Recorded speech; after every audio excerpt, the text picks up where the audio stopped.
Evet, Dell Inspiron 203043 All-in One PC SSD ve RAM upgrade işlemini yapacağız.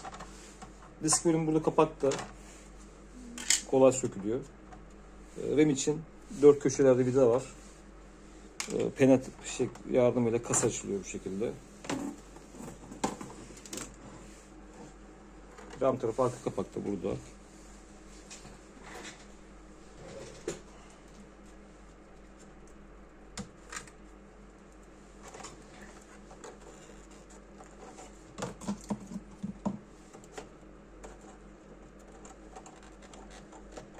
Üst kapağı ayırıyoruz.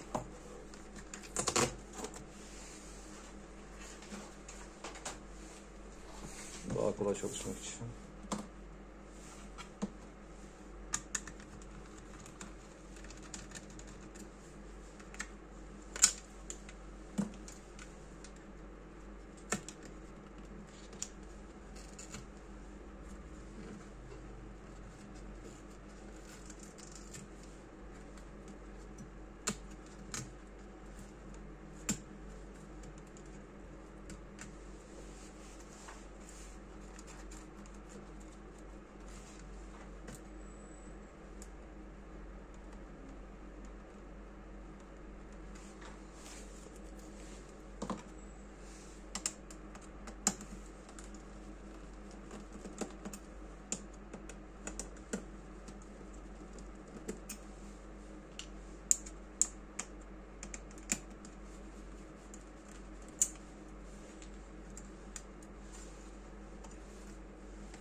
Evet, RAM kısmı bu şekilde. Tek slot var. Gördüğünüz gibi.